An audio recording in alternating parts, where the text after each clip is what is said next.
أشرقت نفسي بنور من فؤادي حينما رددت يا رب العباد وانتشت روحي وصار الدمع يجري يا إلهي خذ بقلبي للرشاد أشرقت نفسي بنور من فؤادي حينما رددت يا رب العباد وانتشت روحي وصار الدمع يجري يا إلهي خذ بقلبي للرشاد أشرقت نفسي بنور من فؤادي حينما رددت بسم الله الرحمن الرحيم السلام عليكم ورحمة الله وبركاته สวัสดีครับท่านผู้ชมที่เคารพครับขอต้อนรับท่านผู้ชมทุกท่านเข้าสู่รายการฉุกคิดทอล์กนะครับวันนี้พบกันวันพฤหัสที่9พฤศจิกายน2566วันนี้ฉุกคิดทอล์กเป็นภาคภาษาอังกฤษนะครับซึ่งในปกติเราจะมีรายการภาคภาษาอังกฤษอย่างน้อยเดือนละ1ครั้งแต่ว่านี่ก็ทิ้งช่วงห่างมาด้วยกับมีเหตุการณ์หรือว่ามีเรื่องราวสำคัญที่เกิดขึ้นในโลกมุสลิมนะครับวันนี้ขออนุญาตท่านผู้ชมนะครับเข้ามาจัดรายการพูดคุยกันในช่วงฉุกคิดทอล์กประจำคืนนี้ในหัวข้อเกี่ยวกับเรื่องของสังคมวิทยาและศาสนาในประเทศไทยซึ่งเราได้รับเกียรติจากรองผู้ช่วยศาสตราจารย์นะครับผู้ช่วยศาสตราจารย์ดร.มันซูร มาลิกนะครับท่านเป็นหัวหน้าภาควิชาปรัชญาและศาสนามหาวิทยาลัย ABAC นะครับซึ่งเราจะจัดโปรแกรมกันเป็นภาษาอังกฤษเลยนะครับ so excuse me everyone let me turn into English version and today this course program will be discussed with Dr. Manzoor Malik. He is now a program director of graduate program in philosophy and religion at Assumption University, and the topic will be discussed on the sociology and religion in Thailand. So let us welcome Dr.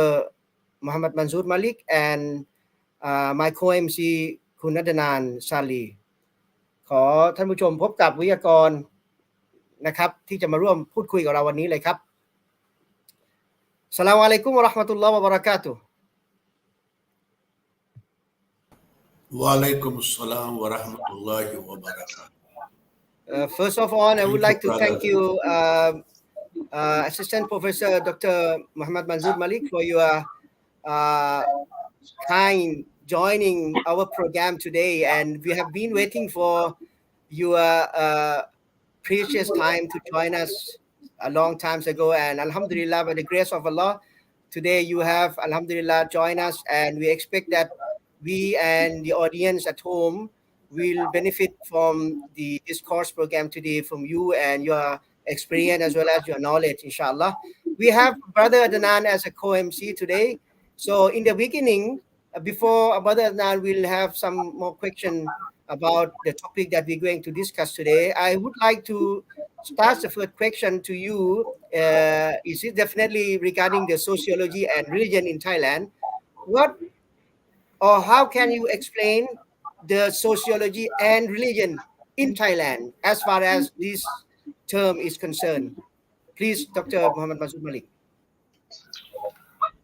Well, thank you very much. It's my pleasure to be with you this evening. And sociology of religion.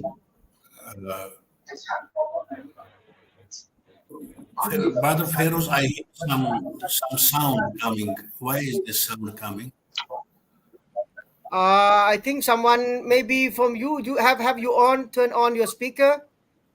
Or if not, maybe you can just This is the reflect of the sound from someone. Okay, I think the sound is already gone. So you may continue now, please.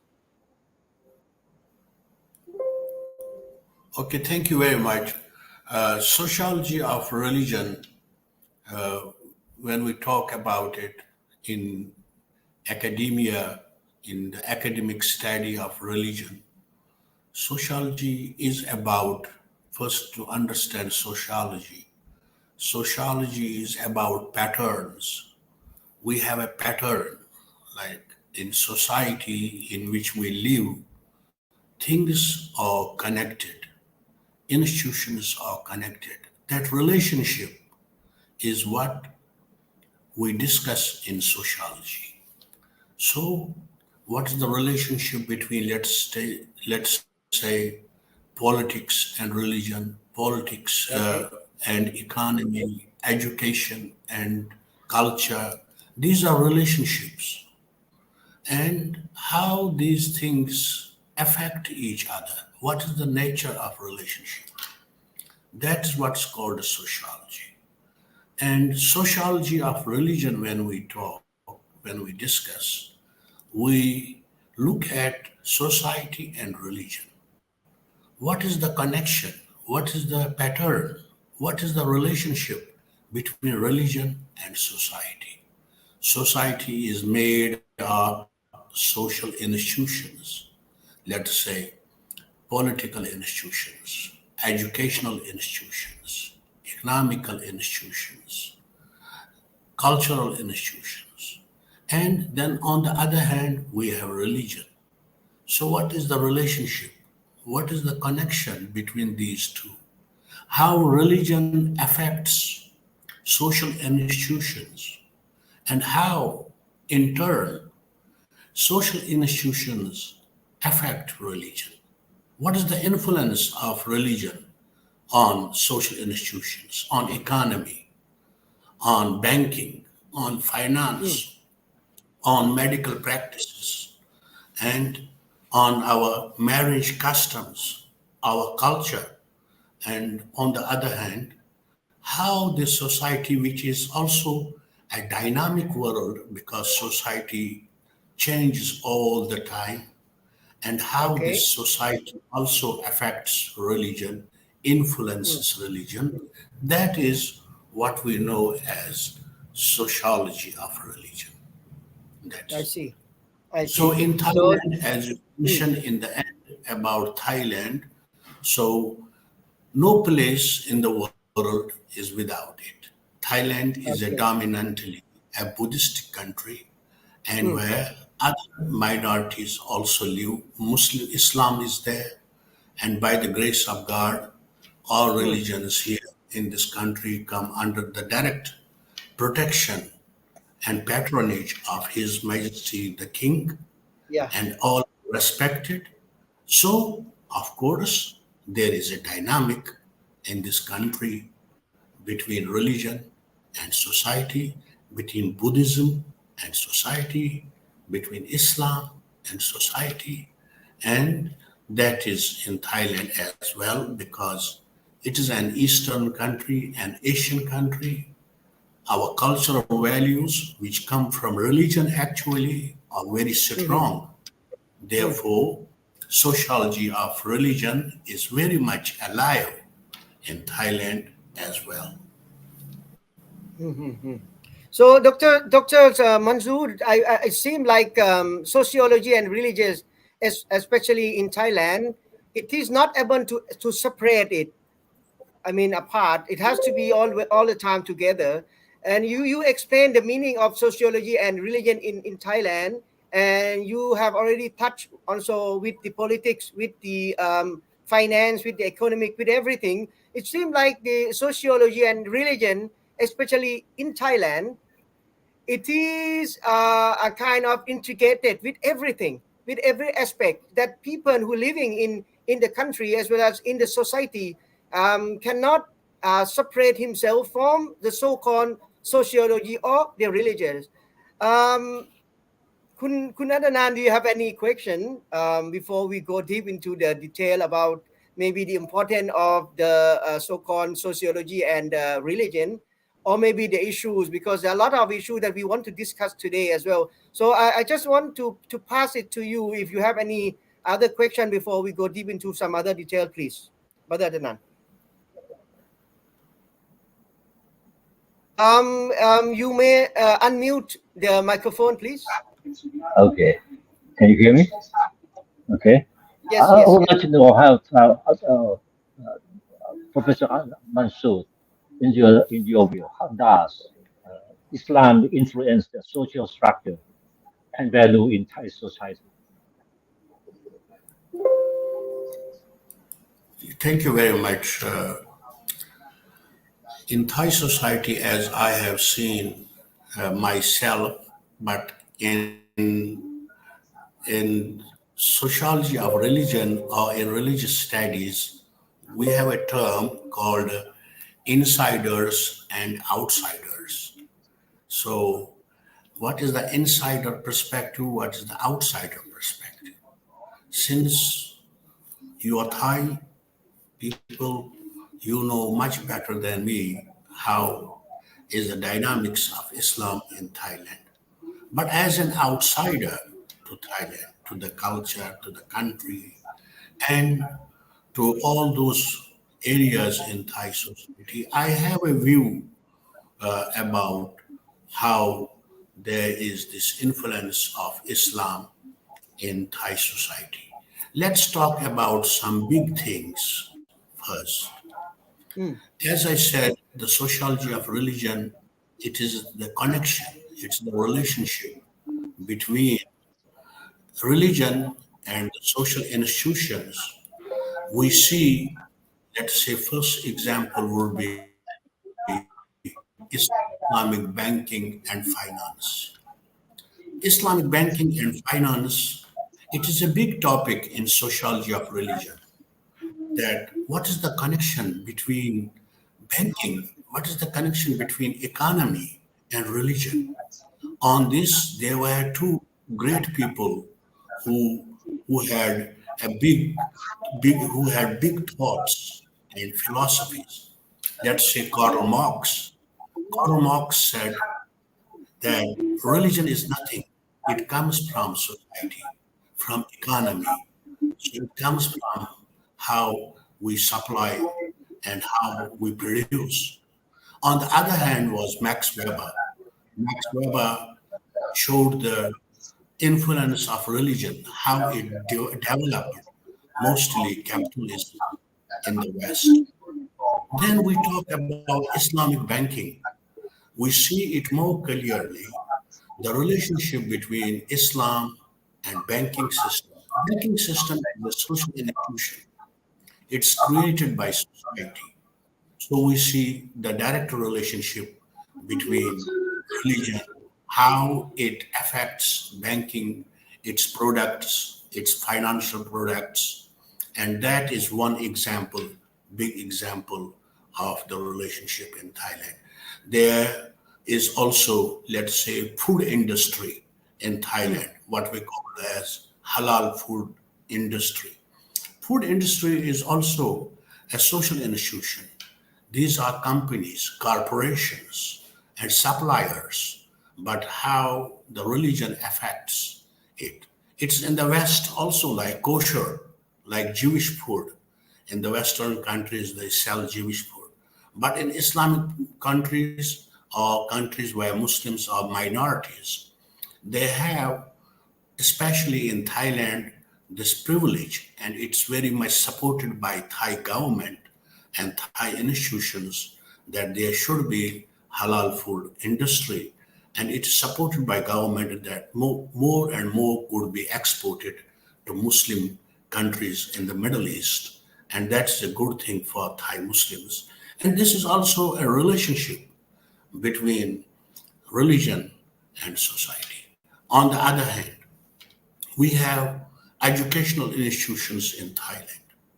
Educational institutions in Thailand, there is a direct relationship between religion and educational institutions, Muslim minority educational institutions, or Christian educational institutions, or Catholic educational institutions, where people have freedom who come from different religions, or Buddhist educational institutions, that all these institutions are one way or other way supported by government and encouraged by government, that they should bring the religious values in their educational system. So they are given freedom. This freedom is not available to to educational institutions in many secular countries. Let's speak about France. In France, there are many problems, or some very tight and hardcore secular countries where religion is not tolerated at schools or even at universities.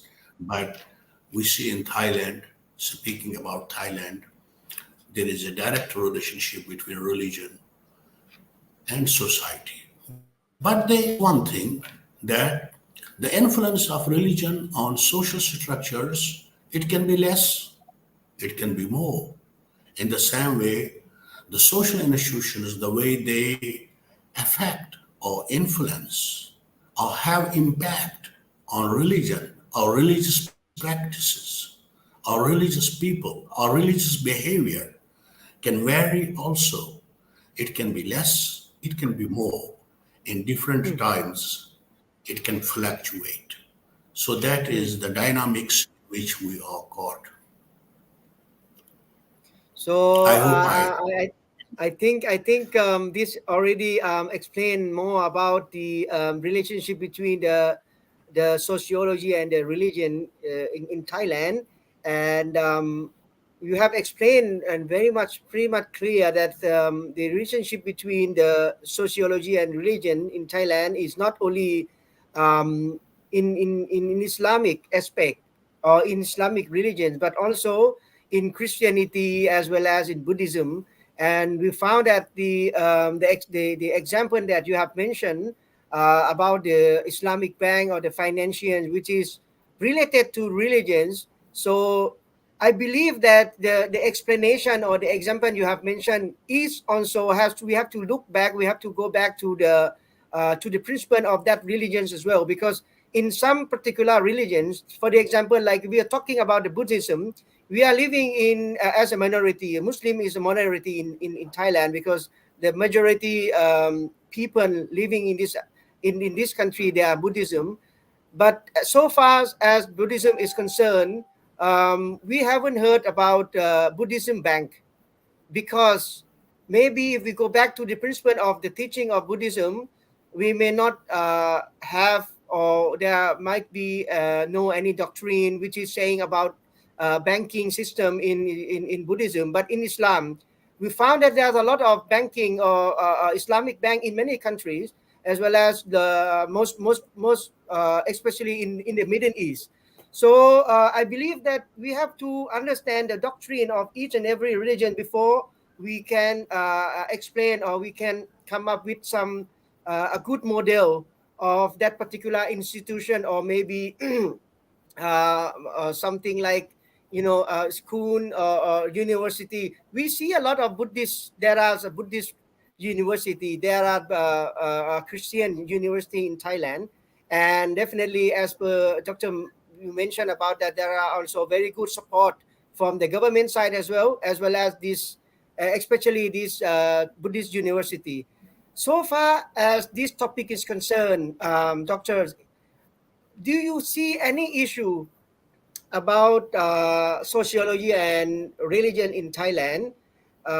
Because I noticed that there's a lot, very often that there are a kind of a competition, but it's not a competition in terms of business, but it is a kind of extreme competition which can transform from the competition itself into the fighting. And it is like a hate speech or the spreading of the hate between the adherent of both religion, especially the Islam and the Buddhism. Do you see that this is a phenomenon, or you do see it as a issues? And if it is issues, what could be the solution in this particular issues as far as this is concerned? And in your view, how we can fix this problem in the Thai society? Thank you. Well, we should see one thing. Here we have to understand the social institutions more. Thai people and Thailand, comparatively to other nations in the world, it is a country which is peaceful. Thai people, they like to have peaceful ways to solve the problems. They are patient. They don't go for fighting. It is the nature of Thai people. Well, you talk about Thai Muslims, they are peaceful. You talk about Thai Buddhists, they are peaceful. You talk about Thai Christians, they are peaceful. So it is the culture, the way it has developed. So it depends. So this culture, these people, social institutions are what in sociology we call social construction. Means these institutions are constructions which come from society. So these are social construction. That's the term we use.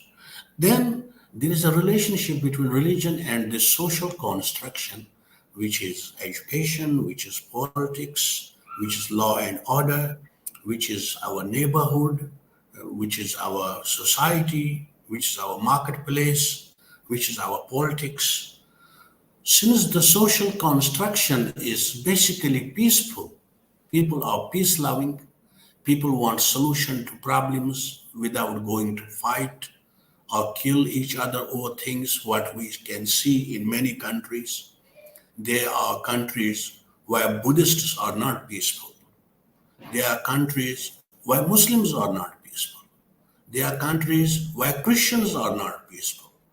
But when you talk about Thailand, you see everybody is peaceful. People want to have a peaceful way out to do things. You can know many countries where people from different religions, they live in, but the peace is missing. Not only one religion, every religion. But in Thailand, it is Thai nature, it is Thai culture, it is Thai people, that they have this kind of a very graceful nature, which is admirable. And we should admire this kind of mentality and the way they move forward things and the way they are very patient about situations. We see in Thai culture, in Thai society, sometimes issues happen, but Thai people are very patient and they can wait until things are settled. This is very special about Thailand, admirable, because the world is becoming very impatient. People fight, they are very impatient, but Thai people are very patient people. So these social institutions, social constructions are built by people, by society. Society is made of people, and people make institutions. So there is this relationship between these social institutions and religion. So this influence, this connection, this relationship is peaceful. It's maturing. It understands itself, but it's at the same time developing. So I do not see any big issue in Thai society that one should condemn or one should dislike. I think everything is great here and things can improve better. And the relationship between Thai majority Buddhists and Muslims and Christians and Hindus and Sikhs, it can be through interfaith dialogue, sitting with each other, talking to each other, because we misunderstand each other when we don't try to know each other. When we do not sit together and have a cup of coffee together, What about have tea? some snacks together, have some tea together, or have some food together, then we look strangers to each other. We have to integrate, we have to mix, we have to sit with each other, and then that will take that strangeness away from us. I pray God in Thai society, the way I see Buddhists, Christians, and Muslims, the way they live with each other, it's already very healthy. There is nothing strange. But at the same time, we have to be very careful in Thailand that what is happening in the world outside, in many, many countries, the hatred, the Islamophobia, the hate of Islam, those things should not come in by some bad hands, bad agents who like to spread hate everywhere. So Thai people have to be very careful. Thai education system, Thai politicians, Thai society, Thai institutions, Thai people have to be careful that those bad ideas should not find their way into Thai society, and that can spoil this beautiful country with beautiful culture and society. Doctor, you have praised a lot of about Thailand, and you mentioned that Thailand is a peaceful country, and I believe that what you mentioned is true as well. But so according to the statement you say, I believe that whatever which is against or different from what you mentioned is only a small part of what already happened in Thailand. And I don't think that the majority of the people is also supporting that kind of thing, especially maybe like spreading the hate between each other and make people fight to each other. And this not actually what, the majority people in Thailand, they like it and they support it. And I believe that everyone is looking for peace. When we talk about peace, it's we will not be able to not talk about the southern part of Thailand, because it's also the part or the area which is understood as the unrest area, whatever. But alhamdulillah, we saw that a lot of things has been solved, and alhamdulillah, peace is happen in the area as well. So before we go to discuss about the other detail of the other topic, Brother Adnan, do you have any other question to share, to discuss with Dr. Manzoor here? It's good idea for the listener here of this on the source have the second talk and have this talk together. This is key education. I would like to know how do the educational advancements and the rise of the middle class that impact social attitudes and value in Thailand, especially in the relation to the religious belief. How do the educational advance?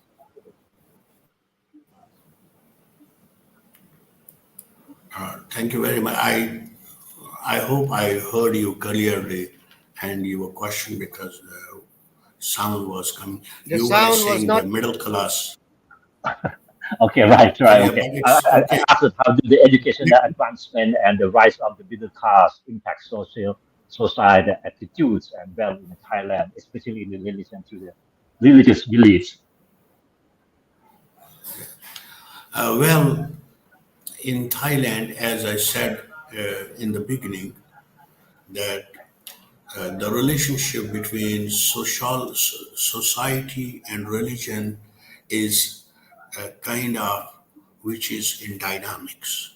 Sometimes society can influence religion a lot because society changes, and religion sometimes can be more powerful. It can change the social way. Middle class has a big role in a country because middle class people, poor people, they are very much concerned with very basic needs. So they are there. Their influence is less because they are with very physiological needs, necessities. When it comes to middle class, so middle class is moving, it's everywhere, and it has more influence. But even the middle class people in Thailand, because Thailand is caught in what we call the economy is caught in the trap. So people are still busy with economical hardship and financial hardship. So that is also a concern. But since we have more people coming from middle class and they are more active, Long time ago, sociologists of religion and sociologists in particular, they thought that religion will go away in future. There will be no connection. This is called a secularization theory.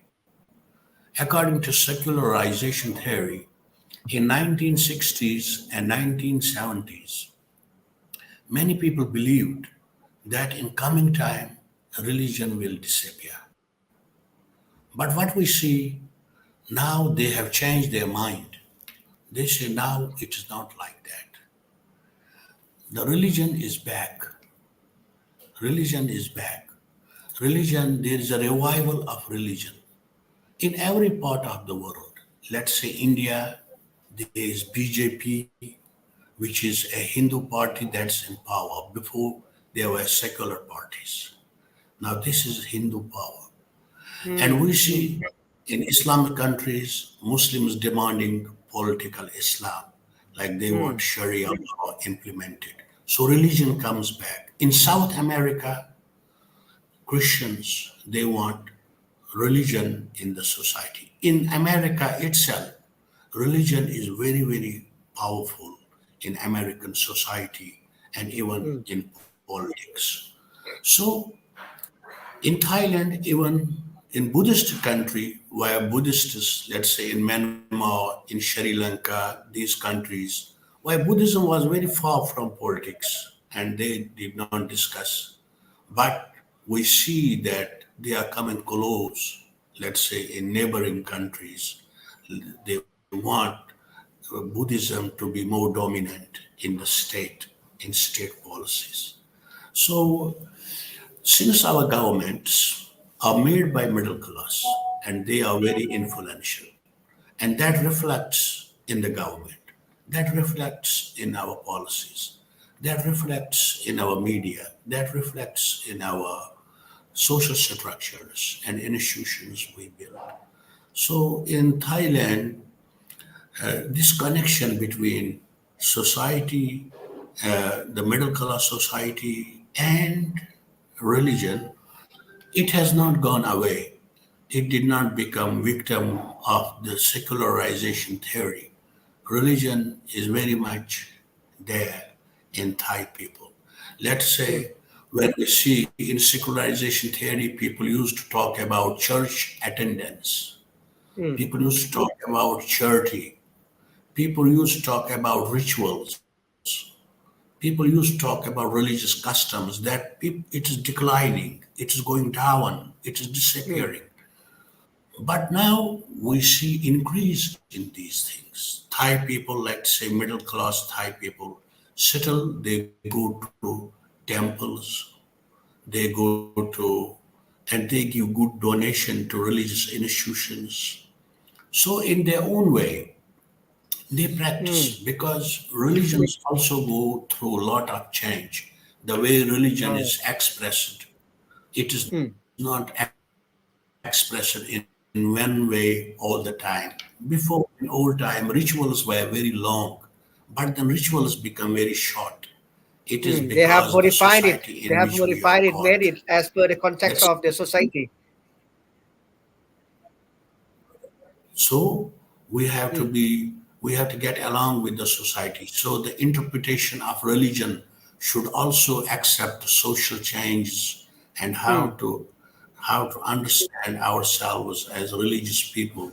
It has to take society under consideration and have a more mature, more understanding of society, a more mature understanding of religion itself, how it can become meaningful for religious people. It should not become outdated. So Thai middle class, I think they are they are very close to religion. They have their own way. Let's say about Thai middle class Muslims, if we talk about Thai middle class Muslims, they are very close to Islam than they were 20 years ago or 30 years ago. This is Thai Muslim middle class. Like the way they use hijab, there were no hijab, Muslim women wearing hijab long time ago. Not many were doing it. But we see Thai Muslim middle class. They have influence of religion on them. And also their dress code. Not only that, the way they eat, the way they have open restaurants, developed small SMEs and businesses. This is middle class that is doing. The influence is there. Thai Buddhists also, as much as they can, they also do the same thing. They are religious in their own way, with changing times. They try to practice. They go to temple. They even give a lot of charity to temples. You can look at Dhammakaya temple. The money that goes there, a lot of the money donation which goes from middle class people, working class people, which go to temples and other temples, Thai Buddhist temples, to do more charity work or be socially active or help other people. So this money, this financial support comes from the middle class. Middle class is very much connected to religion in Thai society. Yeah, I think this really very important, and I believe that the audience also have gained a lot of knowledge and experience from your sharing. And I see there is one thing that maybe both adherents of every religion is facing is a kind of a challenge. And this challenge, I believe that it is maybe included in the socio-economic disparity. I think that you will have the same understanding or maybe you will have this, you see this or notice this as I did or as I do, because the socio-economic disparity among different religions group.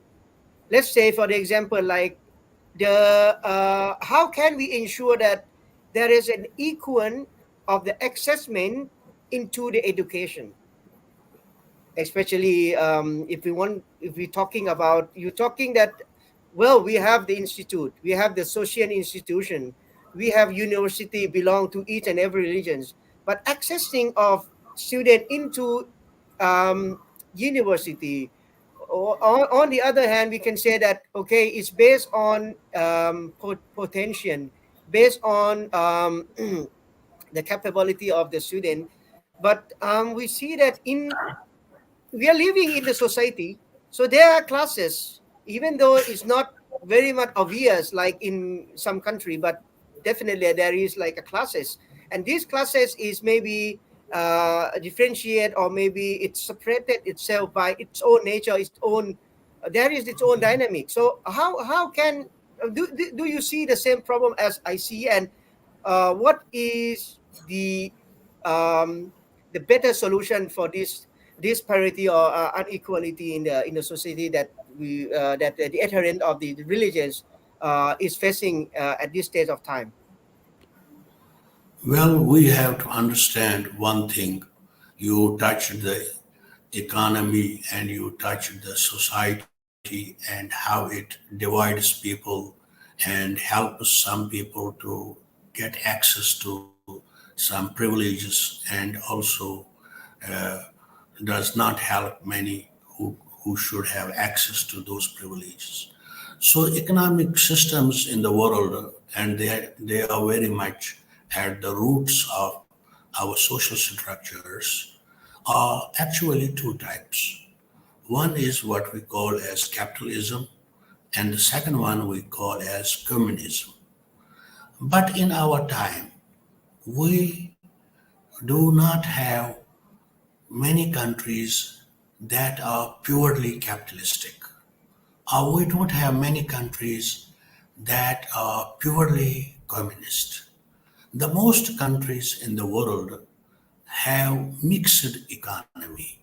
So they are capitalistic, socialistic, or socialistic, capitalistic.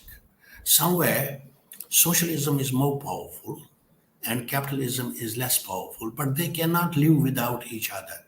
So every country, almost every country, is between these two. Socialistic, capitalistic, more socialism, less capitalism, capitalistic, socialistic, more capitalism, less socialist. So Thailand, if you talk about Thailand, it is capitalistic socialistic. If you talk about capitalism, you can talk about the United States, but it has a social welfare. Social welfare is there. If you talk about pure capitalism, you can talk about Japan, but it has its own way of kind of capitalism, which is very different. So Thailand is a capitalistic socialist country. In capitalistic socialist country like Thailand, where capitalism is more powerful, but socialism is also there. You get medical care, 30 baht medical care. So that is enough for people who have small diseases, or it gives some help. But when people have more problems, what happens? They have to go to expensive medical care.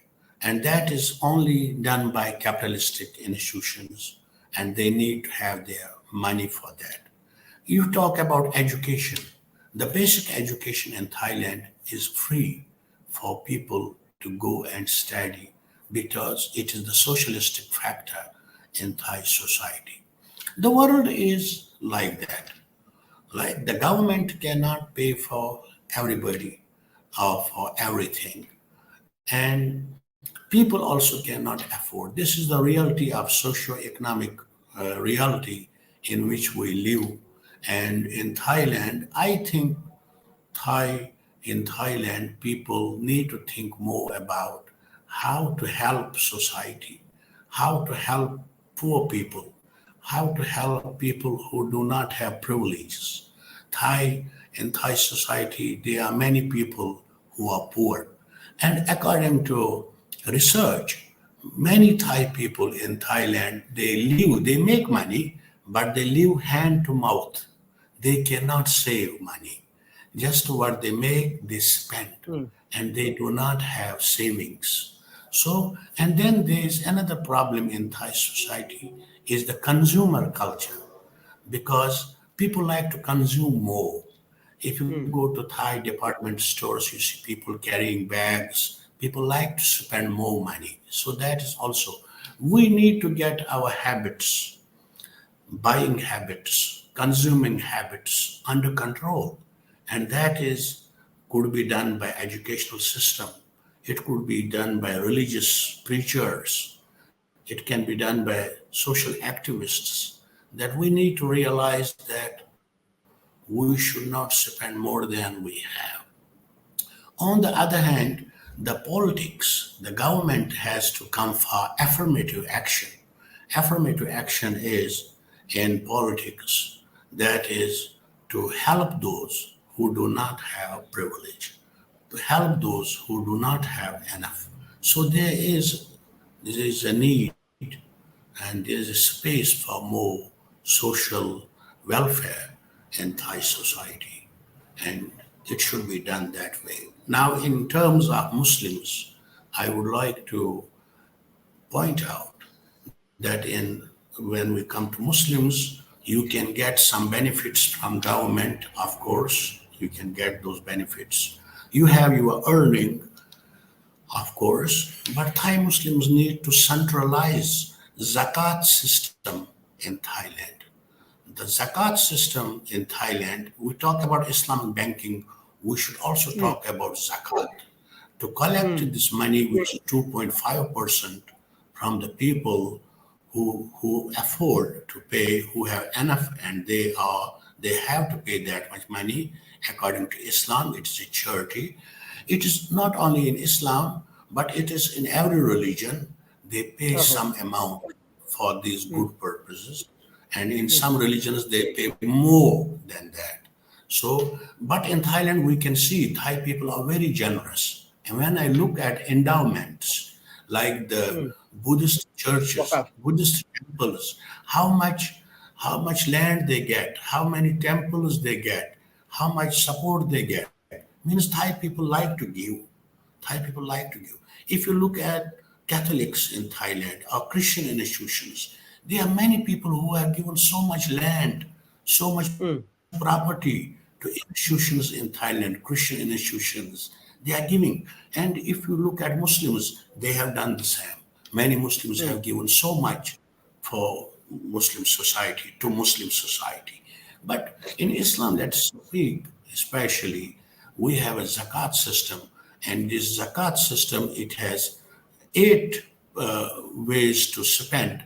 And there are few ways which cover to help poor people, to help needy people, to help prisoners who do not have enough support to get them out of prison, to help give them legal aid. In the same way, to help poor people or people who are hungry or they don't have their basic needs fulfilled.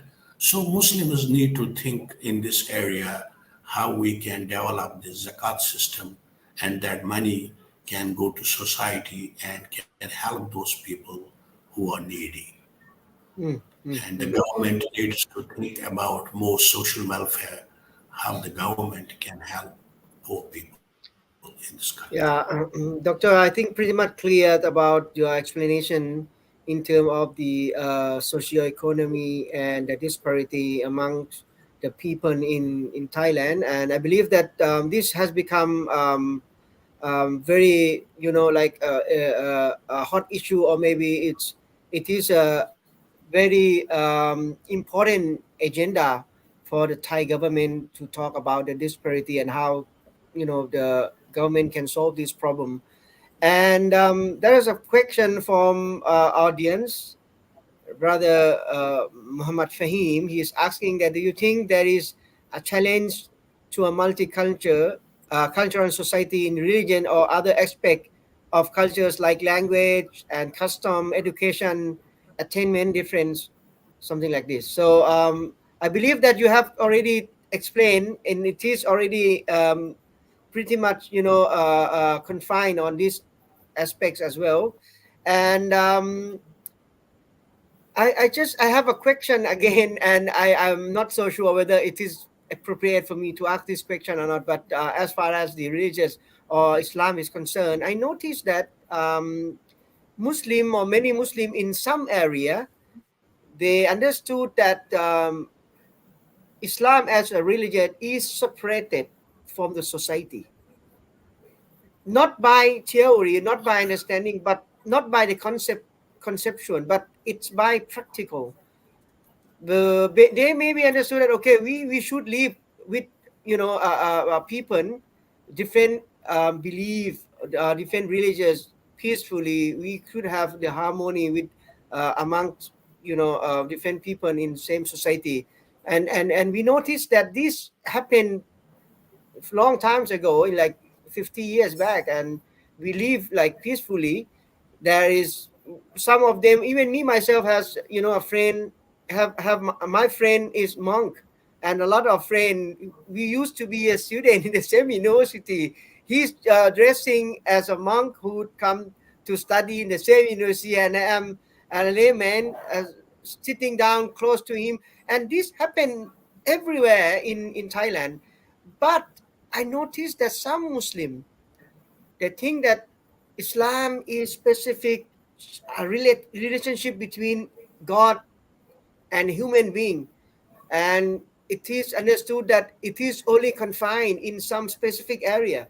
When we are talking about sociology or the society, it is something different explanation. Can you explain this as far as your experience? You have more experience. You are living in Thailand for many years, and definitely you are a professor, you are a lecturer in university as well, even though it is a Catholic university. But I believe the student is not, they have no discrimination that, okay, we accept only Catholic student. They accept everyone. And they used to be also the vice chancellor of the university is a Muslim as well. So can you explain this, Doctor? I'm also a Muslim, and I work for Catholic University, and I'm treated very well there. And there is nothing, no discrimination. Everybody is accepted. And Catholic Assumption University is a good example for multicultural environment where people from different faiths come and study, and there is also a place for Muslims to pray their salah. When they want to pray, there is a place for them. So everything is taken care very well. But what you said is, you see, when we look in the history of religions, there are many religions in the world, and so many religions in the world. When we talk about this pure religion, that means world religions. Let's say we talk about Hinduism, Buddhism, Islam, Judaism, Christianity. These are called world religions. But there are so many religions. But when we look at the nature of religions, there are two things. Some religions are ritualistic. They only do rituals. Like they can pray, they can go to some tree, like let's say animism. Being animistic. Okay. Yeah. Go to tree, pray to tree, and do some rituals, or do some recitation, do some chanting, and that's it. That is religion for them, and it has got nothing to do with life. What you do, how you marry, what you eat, what you practice. So this is just rituals. But Islam, when we talk about Islam in the Quran, Allah subhanahu wa ta'ala say it is deen, inna deena in the Lahil Islam. Deen means way of life. So Islam is rituals. It is about three things. Islam is about belief, that we believe. That's called aqidah. It is about rituals. That's called ibadah. And it is about practice. That's called amal. Wal amalu bil jawareh. In Islam, aqidah would say like that. Means practicing. Islam is about these three things. So Muslims need to understand that Islam is not just a ritualistic religion. Islam is more. It's a way of life, how you live your life. When we talk about, connected with that is, when we do sociology of religion, we do many things. We do anthropology of religion. We do sociology of religion. We do phenomenology of religion. We do many, many things. But when we do sociology of religion becomes very, very important. Because, as I said, in sociology of religion, we see the connection between religion and society. And everything that is in society. Relationship between religion, education, religion, healthcare, religion, bioethics, religion, economy, religion, cultural values, religion, our social structure. So sociology of religion becomes very important because it gives meaning to life. It gives meaning to life. So when you study sociology of religion, what is your meaning of life? How should you live? How should you act? How should you deal economically? How should you perform your marriage customs? How should you live with your life, with your wife? How should you act? How should you do your businesses? So this all could come under, and how should you do, let's say, if you go for medical care, what's allowed, what's not allowed. You see through the prism of religion, everything, and live as a religious person. And that's what Islam has. To that is connected ethics. Ethics is about doing what is good and what's bad, knowing what is good and what's bad, then avoiding what's bad and doing what's right, what's good. So this is a question. The ethical question is everywhere. Everything you do. Let's say the way you talk to a child, you have to think before. Is it good or bad? What way is good, what way is bad? You interact with your neighbor. You have to think what way is good, what way is bad. You run an educational institution. How should you do it? So ethics is not just about habits. Ethics is not just about greeting. Ethics is about everything where the question comes about what is good and what is bad. And that is the important part in religion.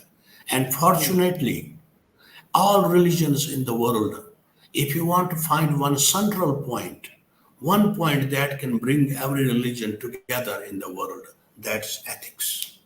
Because if you read Islam, don't kill. If you read Christianity, don't kill. If you read Hinduism, don't kill. If you read Buddhism, don't kill. This ethical principle. Every religion will tell you, don't lie. Every religion will tell you, don't lie. Don't kill innocent. So this is, if we look at many religions in the world, the basic thing that can bring every religion together is the ethical question. Being an ethical being, being a good person. So in that way, I think it is the duty of people like you. It's my duty. It's everybody's duty, those who know, to make our fellow Muslims understand that Islam is about life, how we should live a good, pious, and righteous life. A good life, being a good Muslim, وَلَا تَمُوتُنَّ إِلَّا وَأَنْتُمْ مُسْلِمُونَ. Okay. I think pretty much explain and very good explanation about this.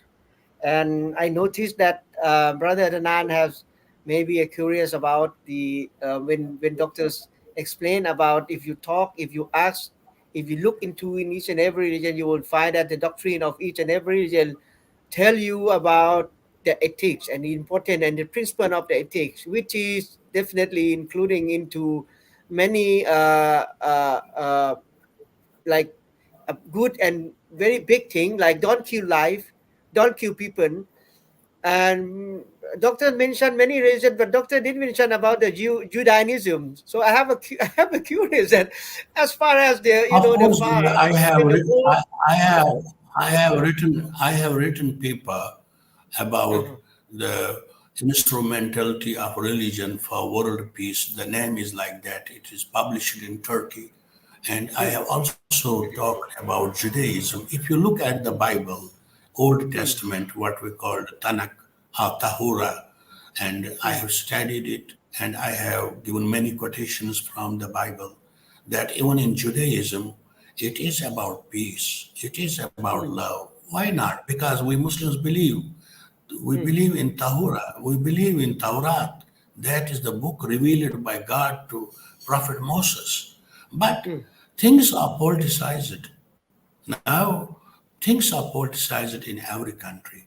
And the problem in religious studies, where we discuss this problem, that the problems which are happening in the name of religion in the world is not happening because of the pious and religious and righteous followers of religion. They are very peaceful. They are very peaceful. We are getting problems by who use religion for different ends, different needs, different purposes, and they make it as instrument for themselves to get to that point by convincing people, by moving their hearts in the name of religion for purposes which are not religious.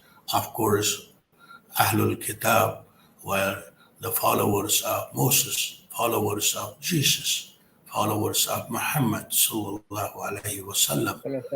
So we believe in same God. We believe in Allah subhanahu wa ta'ala. And there is a tradition. We have to respect that. We are monotheistic religions. We are Abrahamic faiths. We are also called Western religions because so much is common. But to speak here one thing, when you talk about ethics, we must understand, you see, my neighbor is a Buddhist. The house I lived in before, my neighbor was a Catholic lady, and we were very nice to her. She was very nice to us, and she sometimes comes us and visits us here, brings some gifts. People believe in different things. Right. They believe in anything they can believe in. And for Muslims, we cannot force our faith on anybody. Nobody can force because God has given mind to everybody and we make our choices. But what I worry about is if I have a neighbor, what kind of neighbor is that? When I leave my house, my car is there. Is it in safe hands? When I take holidays and go away for a little travel, I leave my house. Would my neighbor watch my house for me? Take care of my property. When my neighbor sees some problem in my house, would he come to help? If I get any. So we are looking at ethical beings. We are looking at ethical beings. In this world, we need ethical people to live with who have good ethics. That person, our neighbor, can belong to any religion because they have freedom. La ikraha fi din. There is no compulsion in religion. Allah Ta'ala has That's given why, yeah, that's why God the Prophet, reason yeah, and freedom to choose, but people should grow up ethical beings. My neighbor can be from any religion, but is he a good person? And in Islam, I have written a paper about neighborhood, ihsan, as the ethical virtue in Islam for neighborhood coexistence. It is online, and I have talked there about how Muslims should treat their neighbors very good, including not only Muslim neighbors, but also non-Muslim neighbors who come from different religions. yeah, So when I went into research, I found so many beautiful things, and we should uphold that and respect.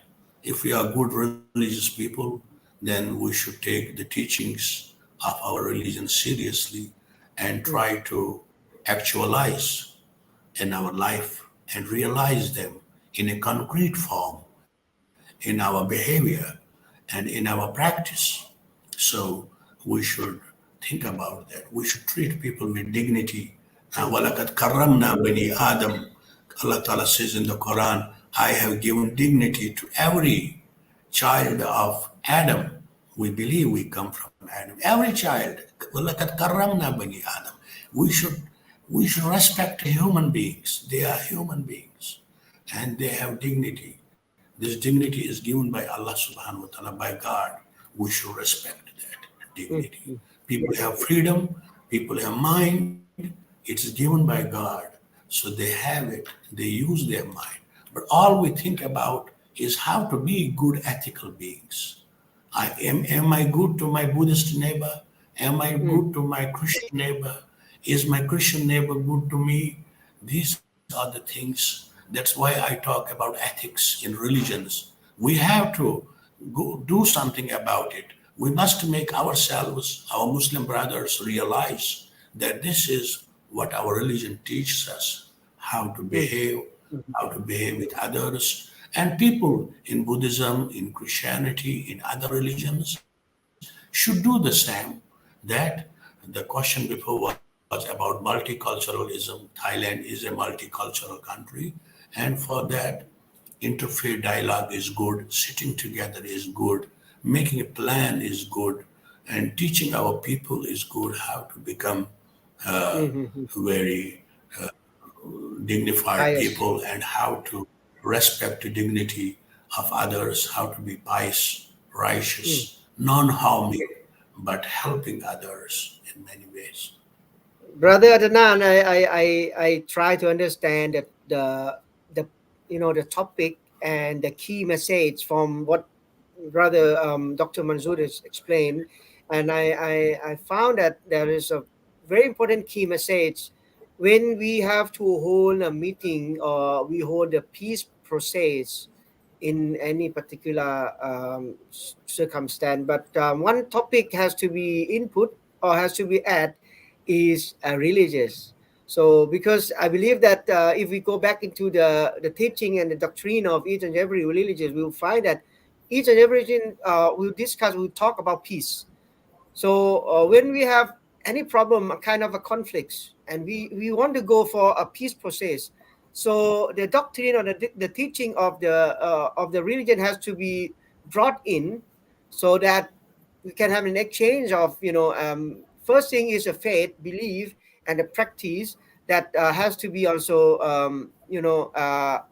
in reality actualize it like that.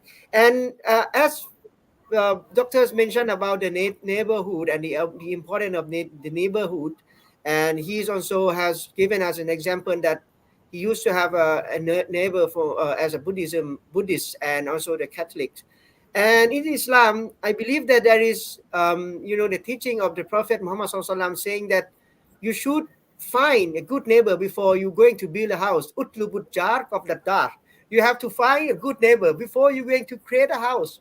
So that's really, a very fantastic and very beautiful teachings. So that but people go looking for, a sheep and not expensive one first. They don't care about the neighbor because they care about the money in the pocket, right? If they have to spend a lot of money, they think that, okay, it's going to affect their financial, but in long term, if you're going to buy something, not expensive or cheap one, maybe you can end up, having not very good environment, especially the neighbor. So far, Brother Adnan, you have any other thing to exchange before we're going to end the program today? No, I think I have to have a good experience of have listen to the brothers Manzoor. Okay, that Pharaoh says that okay, that it's not only the cost of the money, but we have the cost of the patient. I think it's and the key message that God that we have to respect each other, let's have a talk and empathy and sympathy. Okay, thank you very much. Thank you. Okay, That's thank right. you, Dr. Manzoor. I think we have pretty much discussed and shared many topics and detail regarding the sociology and religion in Thailand, and we have touched also Islam, Buddhism, and also the Christianity. And we are in the midst of conflicts because there is a conflict in Middle East. So everyone is now follow up and keep an eye on this circumstance. And we don't expect that this will be prolonged. When we pray that these conflicts or the so-called war between Palestine, and Israel is going to be finished. The ceasefire should be happen very, very soon, because a lot of people, a lot of like innocents and civilians been killed and been died, and a lot of the building and the so-called social institution has been destroyed with the weapon that human has created. So we expect that this has to be end very quickly, and there is no reason to explain and to make an excuse that this can be done. People talk about the defense of themselves, the defense of the nation. I believe that this topic also one of the most important topic that we need to discuss in the near future. I expect that we, as an organizer of this program, will be, having a good opportunity to invite you to share, to discuss in this discourse program again in the near future. And we expect to have some other scholars and also the lecturers of the university to be part of this discussion, inshallah. So at the end of this program, we thank you, our audience, and many questions from the audience and the sharing, as well as the time that Doctor has spent for us today. And may Allah that make it easy for everyone, and may Allah bless you. And we will see again, inshallah, next week at the same time on this program. So let us end this program by saying Assalamu alaikum wa rahmatullahi wa barakatuh. Sawasdee krab. สวัสดีครับอัสสลามุอะลัยกุมวะเราะห์มะตุลลอฮิวะบะเราะกาตุฮ์ การศึกษาดีมีมูลค่าเท่าไหร่การเรียนยุค New Normal การศึกษาที่ดีต้องไม่ตายตัวการเรียนเพียงเพื่อให้สอบผ่านจริงหรือความแน่นอนคือความไม่แน่นอน โลกแห่งการเรียนรู้ไม่มีวันหยุดนิ่งโรงเรียนสอนศาสนาศาสนูปถัมภ์กรุงเทพมหานครศูนย์กลางแห่งการเรียนรู้สำหรับนักเรียนเปิดรับสมัครนักเรียนใหม่พร้อมกันทุกระดับประถมศึกษาตอนปลายรับนักเรียนเข้าเรียนชั้นป .4 ป .5 ป .6 ระดับมัธยมศึกษาตอนต้นรับนักเรียนเข้าเรียนชั้นม .1 ระดับมัธยมศึกษาตอนปลายรับนักเรียนเข้าเรียนชั้นม .4 ระดับสนวีภาคภาษาอาหรับเรียนจบได้วุฒิ2 ใบไม่ต้องเรียนกศน.และหลักสูตรเตรียมมหาวิทยาลัย2 ปีพร้อมทุนการศึกษาต่อต่างประเทศครบครันรับสมัครตั้งแต่วันที่15 ตุลาคมเป็นต้นไปจัดการเรียนการสอนแบบ3 ตาตะรบียะห์การอบรมด้านต่างๆผ่านระบบโรงเรียนและระบบหอพักตะลีนการให้ความรู้ทั้งทฤษฎีและปฏิบัติตามกีนการให้ผู้เรียนนำองค์ความรู้และประสบการณ์ที่ได้รับไปใช้ให้เกิดศักยภาพสูงสุดเรียนทักษะชีวิตพัฒนาความพร้อมสำหรับการดำเนินชีวิตที่ดีในสังคมโรงเรียนสอนศาสนาศาสนูปถัมภ์พร้อมแล้วที่จะเป็นศูนย์กลางแห่งการเรียนรู้ยุคใหม่ด้วยโปรแกรมบริหารสถานศึกษาซีซ่าตอบสนองการเรียนทั้งแบบที่โรงเรียนและแบบออนไลน์การสอบแบบชั้นเรียนและการสอบแบบออนไลน์รองรับนโยบาย ECP Education Continuity Plan แผนการจัดการการศึกษาอย่างต่อเนื่องทุกสถานการณ์และรับประกันการจบการศึกษาประจำปีสอบถามโทร 02-748-1328 และ 091-871-8752 โรงเรียนสอนศาสนาศาสนูปถัมภ์กรุงเทพมหานครคุณธรรมนำความรู้ชูสังคม